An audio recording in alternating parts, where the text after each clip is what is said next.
A student named Run escapes from homeschool, sprinting away, but a staff member catches up to him, sedates him, and takes him back. Meanwhile, a group of parents arrives at the school to take the entrance exam for their children, and is interviewed by the principal. All the parents give the same response, stating they want the best for their children and believe only homeschool can provide that. In the lounge, students wait for the results. Headmaster Yanni enters and calls for the scholarship applicants, leading them to the principal's office. There, Mr. Amin, the principal, interviews Maki and Tibet, to students applying for the program, and, satisfied with their responses, grants them admission. Later, Maki, at her orphanage, receives a confirmation letter and prepares to join the boarding school. Upon arrival, she's shown to her dorm, given her uniform, and directed to the garden where a welcome event is being held. All selected students are there, enjoying chocolate cookies. As they introduce themselves, Mr. Amin and Headmaster Yanni arrive, and Mr. Amin greets them as the new Gen 6 students of homeschool. He outlines the school rules, but suddenly the lights go out. Panic spreads,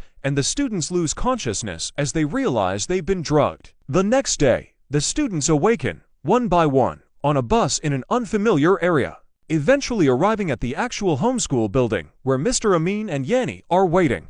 Mr. Amin welcomes them again, reminding them of the first rule: no phones are allowed. Yanni collects their phones, storing them away. In the days that follow, the students are gradually introduced to homeschool's strict regulations, with Mr. Amin and Yanni consistently reinforcing that rule breakers will face punishment. They must wake up early, go to bed early, and cook their own food. But in there only Maki knows how to cook, so she ends up preparing meals for everyone. A few days later, Mr. Amin addresses the Gen 6 students, acknowledging their challenges and noting that previous students face the same. The students protest, wanting to return home, but Mr. Amin asks them what home means to them, leaving everyone silent. He then emphasizes the importance of staying within school grounds and warns against venturing into the forest. However, a group of students, defying his instructions, sneaks into the forest to escape. Maki, Tibet, and Penwang are among those sent to search for the runaway group. As the escapees realize the forest seems endless, they start to argue, and most decide to return to homeschool. They meet up with Maki's group and make their way back. However, Headmaster Yanni sends them out again, saying they must return with everyone. At nightfall, the remaining escapees begin arguing again, but panic strikes when they hear distant screams for help.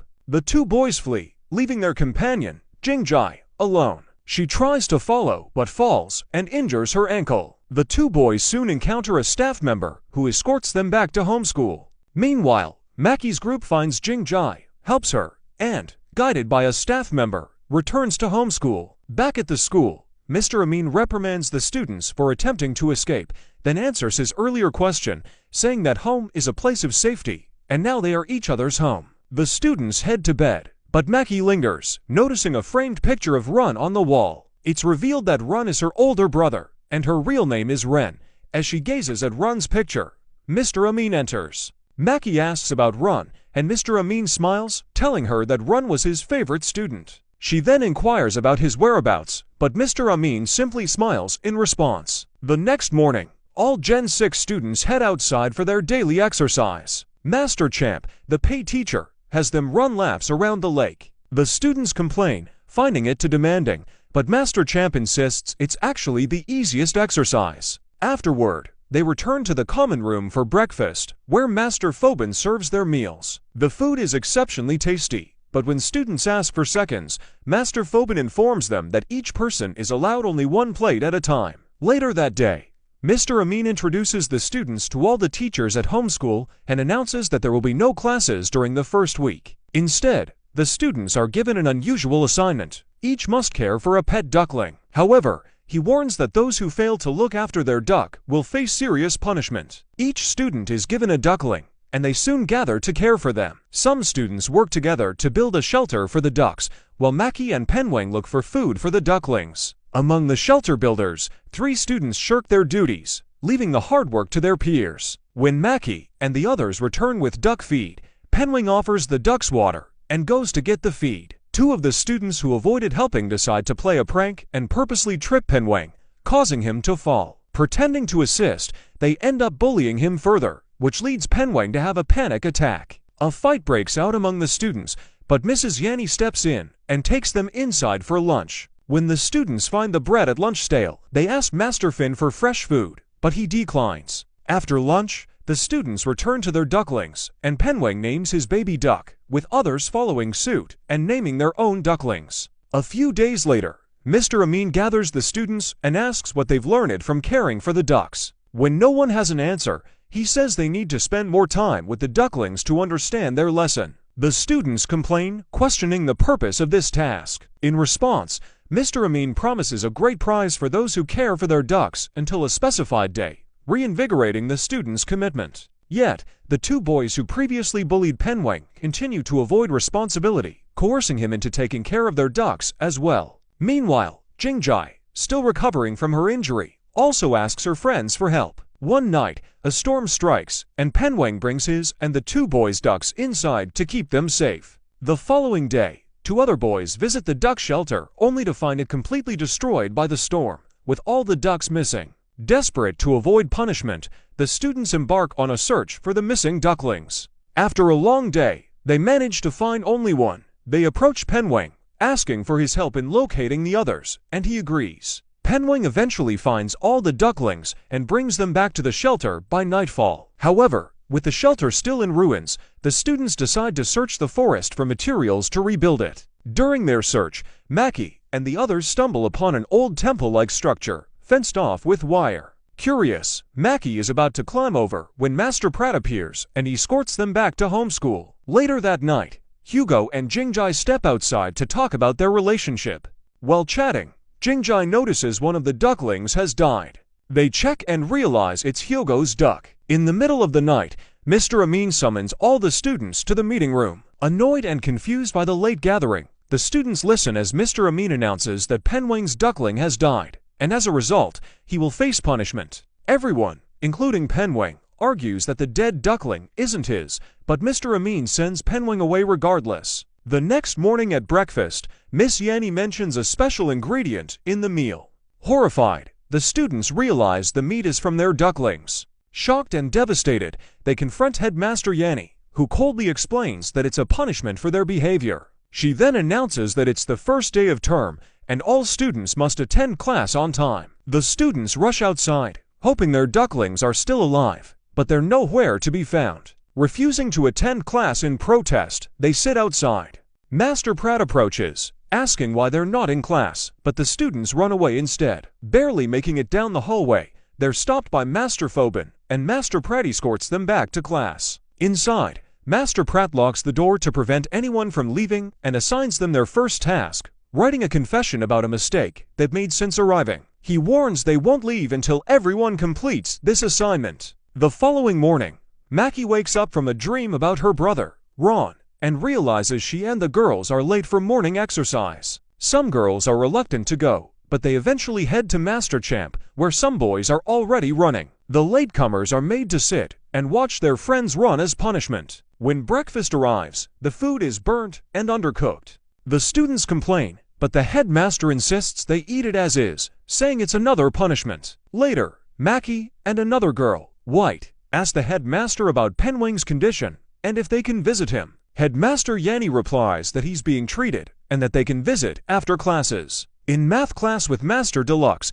the students receive an answer sheet to fill out. They learn that if anyone fails, the entire class will be given more questions. Frustrated by the harsh treatment, they comply reluctantly. Meanwhile, in the detention room, Master Phobin gives Penweng a pill to calm his anxiety. Left alone, Penweng expresses his fear of confinement, revealing he came to homeschool to avoid such situations. It's clear that Mr. Amin provided the pill specifically to ease Penweng's distress. Maki and White visit Penweng, bringing him food and discussing the duck incident. Penweng insists that the dead duck wasn't any of the students, leading Maki to suspect it was a setup by the masters. White agrees, calling the punishments extreme. They approach the masters for answers, but receive none. Later that night, White, Maki, and two others discuss their punishments and the possible reasons behind them. White shares that she came to homeschool to escape a cruel relative, and Maki wonders if the dead duckling belonged to someone else, not Penweng. As they sit there speculating,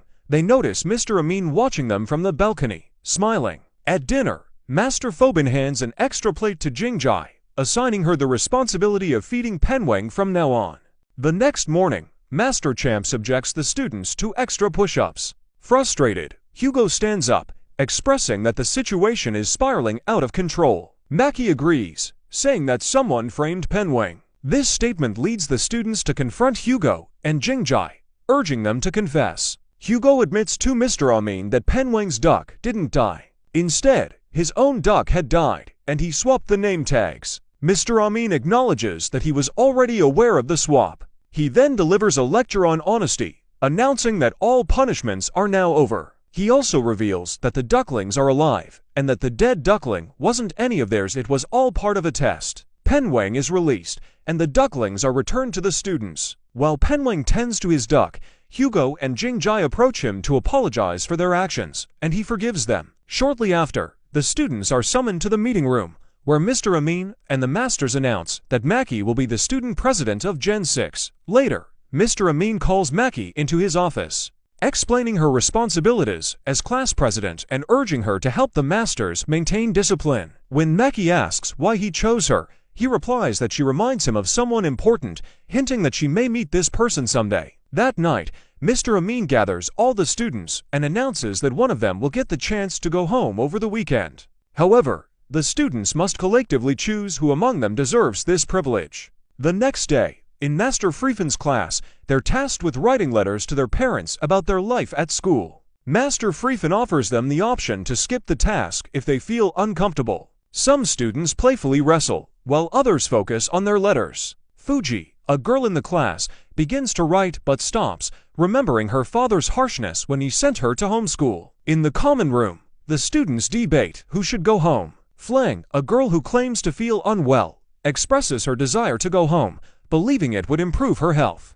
Later that night, in the boys' dorm, Mek asks his friends for their votes, but they refuse. Zhang, another student, bribes the others with the promise of 1,000,000 baht for each vote. Penwang argues that bribing for votes is unfair, but Zhang defends his actions, saying he just wants to go home. Another boy points out that the money is meaningless if they're stuck in homeschool for 3 more years. The following day, Mek approaches the girls and offers his help for a year if they vote for him. His twin, mocks him for trying to gain votes this way, especially since he can't offer 1,000,000 baht like Zhang. White, another student, declares that she vote for someone who truly deserves it, like Penwang, who's been through a lot. Zhang later confronts White with his 1,000,000 baht offer, but she declines. During garden duty, Fleng feels dizzy and sits down, only to collapse moments later. Her classmates rush her to the infirmary, but as soon as they leave, she gets up. She isn't sick, but has been pretending to gain sympathy. The next day, in the kitchen with Penwang and Hugo, Fleng deliberately cuts herself while preparing food, feigning an accident. She cries, saying she wants to go home to her mother. Outside, Fuji observes Fleng's act and is visibly upset. She later confronts Fleng, accusing her of faking her injuries, but Fleng denies it. In the common room,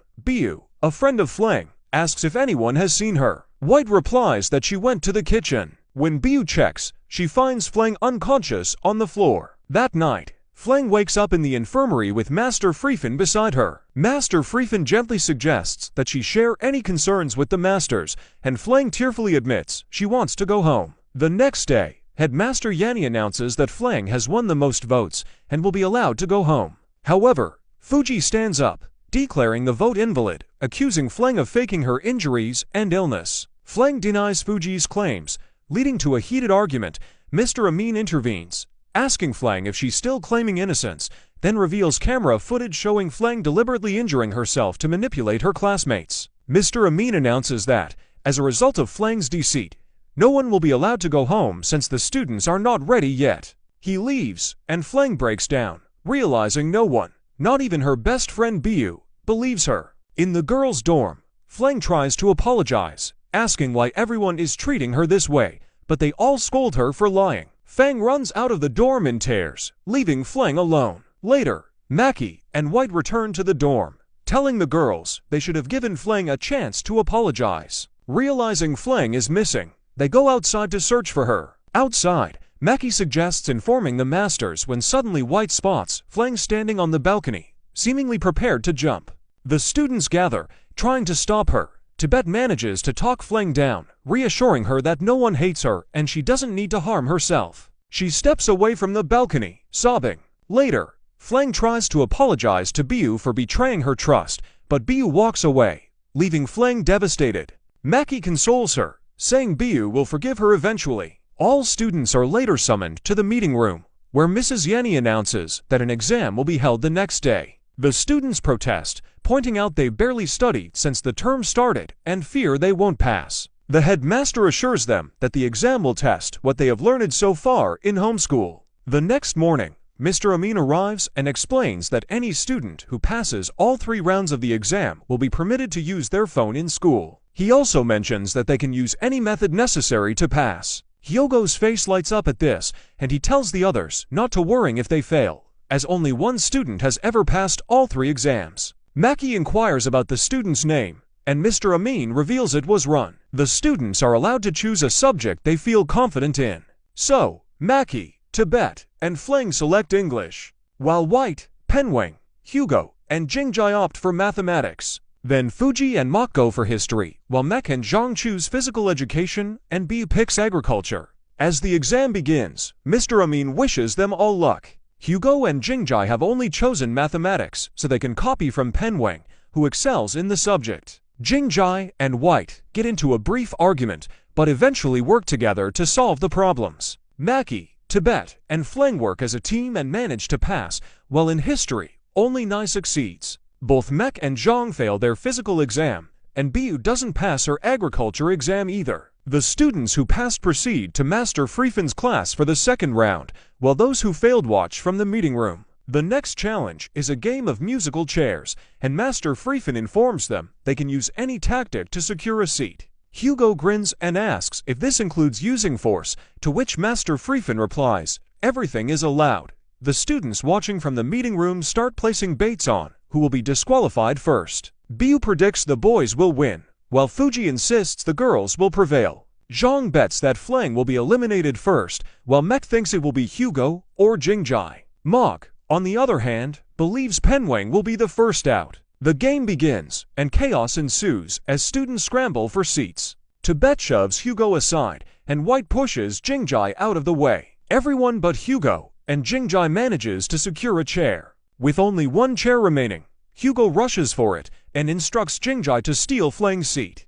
Jingjai shoves Fleng out of her chair and claims it for himself. White becomes furious with Jingjai's behavior, and they begin yelling at each other as tensions flare in the game. White accuses Jingjai of being heartless, and Jingjai retorts that she was just following the rules. Their argument escalates, disturbing Penweng, who starts having a panic attack. As the tension builds, Tibet suddenly stands up, causing the bickering to halt. Master Friefin watches intently, but doesn't intervene. Tibet suggests that if the chairs are causing so much trouble, they should simply destroy them. He picks up his chair and smashes it on the ground, breaking it. The situation escalates into physical fights. White squares off with Jingjai, while Tote and Neef clash with Hugo. Penweng's panic intensifies as Fleng tries unsuccessfully to calm him down. Maki intervenes, shouting for everyone to stop, arguing that fighting isn't helping anyone. Tibet then asks Maki for her suggestion, and she proposes they restart the game and play fairly. They ask Master Friefin for permission to start over, and she agrees. With the game reset, the round begins again. Tote and Nai try to tackle Hugo to keep him out of the way, while White pushes Jingjai back. Meanwhile, Maki, Penweng, and Fleng secure their seats. The failed students watch and cheer for Maki and her friends. Just then, Headmaster Yanni arrives and asks the failed students if they understand why they didn't pass. They each provide an answer, but Mrs. Yanni tells them they're all wrong and challenges them to figure it out. In the game, as the music stops, everyone grabs a seat. Jingjai shoves Maki out of her chair and claims it, but Penweng pushes Jingjai, allowing Maki to reclaim her spot. Jingjai and Hugo continue fighting over the last seat until time runs out, disqualifying them both. Master Friefin then instructs the students to remove all the chairs but one. When asked if only one student can pass this round, she clarifies that more than one may pass. As the final round starts, Tote and Nai race for the remaining chair, but Maki stops them. She points out that Master Friefin never specified they had to sit in the chair just to sit. Maki sits on the ground, and the others follow her lead, allowing them all to pass the exam. For the final round, held by Principal Mr. Amin, they're taken to his office, where he reveals the last challenge. He will ask them a single question, and whoever answers correctly will earn the chance to call their family. Mr. Amin hands each of them a blank sheet of paper, saying it's their task to figure out what to do with it. They have 1 hour to find the answer, with only one chance to respond. If they're wrong, they'll be disqualified. Leaving Mr. Amin's office, the students begin brainstorming, each attempting different methods. Some wet the paper, others freeze or heat it, but no hidden message appears. When the time is up, they reconvene in Mr. Amin's office to share their answers. Penwing guesses nothing as the answer, reasoning that if there's nothing on the paper, they can't find anything.